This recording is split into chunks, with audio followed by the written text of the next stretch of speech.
Ferrari once again fell short in Azerbaijan, earning a performance that highlights a recurring issue for the Scuderia in the 2025 Formula One season.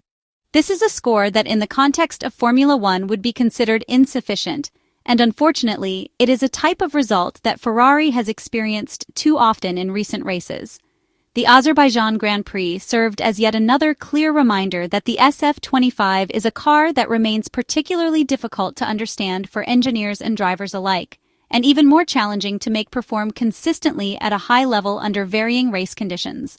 The Maranello team's overall competitiveness on the streets of Baku was noticeably below the level required to challenge for podium positions, and despite the usual public statements from team principal Frederic Vasseur about doing everything correctly and flawlessly, a series of errors and miscalculations once again emerged during the weekend. Charles Leclerc and his teammate, whose strategies were closely observed by the team, finished the race in 8th and 9th place, outcomes that stemmed from a disastrous qualifying session followed by a race that lacked any genuine attacking pace or real competitive edge. For Ferrari, this is increasingly a frustrating scenario. A strong car in theory, but one that struggles to consistently extract its maximum potential when it matters most on track. One of the first major strategic decisions for the race concerned the selection of the tire compound to be used in the opening stint, a choice that is always critical in modern Formula One. Among the top 10 drivers on the grid, Max Verstappen, George Russell, Lewis Hamilton, and Yuki Tsunoda opted to start the race on the hard compound tires, while several others, including Charles Leclerc and the other midfield runners, elected to begin the Grand Prix on the medium tires. The effectiveness of these choices depended not only on how each car adapted to the specific tire compound, but also on the individual strategy plans that each team had carefully devised in preparation for the race. The white-marked Pirelli hard tire provided an opportunity to extend the length of the first stint considerably, which can be advantageous in terms of strategic flexibility. However, it also carried inherent risks, particularly in the event of a safety car, which, as it happened, was deployed in the very first laps due to Oscar Piastri's early race accident. On the main straight of the Baku city circuit, tire surface temperatures can drop by approximately 40 degrees Celsius in just a few corners. For the hard tire specifically, restarts after a safety car period are significantly more complicated because this tire compound requires a higher operating temperature to function effectively within its optimal performance window. Ferrari made the decision to split strategies between their two drivers, Charles Leclerc and Lewis Hamilton, in a manner similar to what Mercedes had done with Kimi Antonelli and George Russell. Charles Leclerc ran on a set of used tires, but with a full fuel load at the start of the race, the Mercedes W16 chassis demonstrated slightly better race pace overall. Among the drivers, George Russell consistently posted the fastest lap times while running the harder compound tire, whereas the Ferrari had a set of used medium tires. In the first stint, Charles Leclerc found himself stuck behind Yuki Tsunoda, despite showing a higher pace than the Japanese driver's Racing Bull's car. The Monegasque driver also endured a period during the race in which the engine's maximum power output was not fully accessible, further complicating his ability to make progress through the field. Meanwhile, Lewis Hamilton attempted to remain behind Lando Norris, a scenario that required him to employ a lift-and-coast technique to manage fuel consumption and tire temperatures, particularly keeping brake temperatures under control over at least a 150-meter stretch on certain parts of the circuit.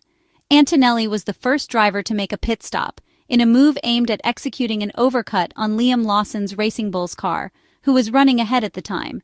Even though Liam Lawson rejoined the track 2 laps later, he managed to maintain track position ahead of Kimi Antonelli.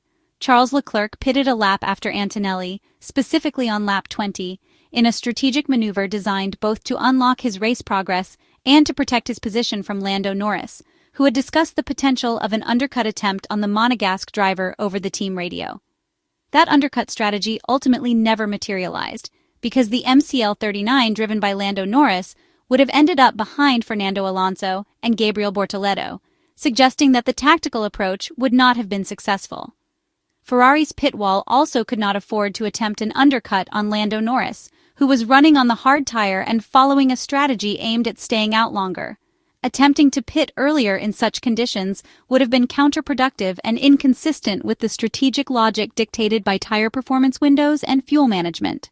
At the front of the field, Max Verstappen imposed a very strong and consistent pace, lapping approximately 0.4 of a second faster per lap than Carlos Sainz, who was able to maintain second place on medium tires. The Spanish driver for Williams did not make his pit stop until lap 27, when he switched to hard tires. His primary race battle was against the two Mercedes drivers, who had already demonstrated superior pace during the early portion of the race and were able to exploit the specific conditions of the Baku track. The root cause of some of Ferrari's struggles lies in the track temperatures. During the race, the track surface temperature hovered around 25 degrees Celsius, a relatively moderate condition, while the partial absence of direct sunlight provided an advantage to the Mercedes W16 chassis, which appeared to perform particularly well under these circumstances.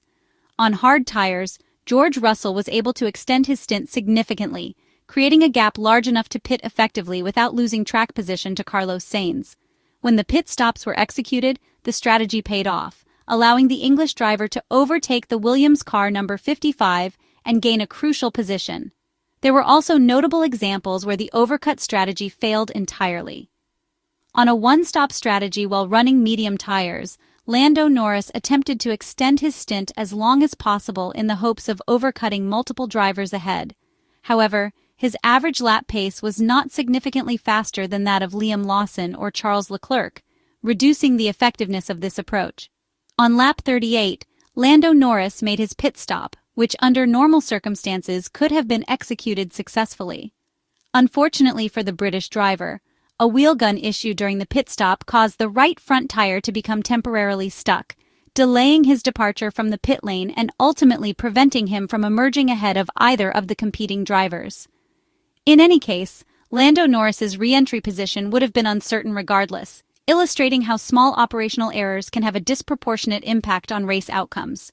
Environmental conditions, particularly the interplay of track temperature, tire performance, and car balance, once again created significant challenges for Ferrari. Unlike some of their competitors, the Italian team has repeatedly demonstrated difficulty in quickly adapting when the track conditions shift, leaving them unable to find optimal solutions during critical race situations.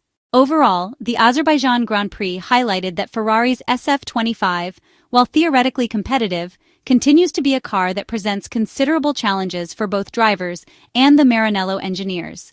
The inability to consistently extract performance from the car under variable conditions, combined with operational errors and suboptimal strategic decisions, ultimately cost Charles Leclerc and his teammate valuable points in the battle for second place in the Constructors' Championship against Mercedes.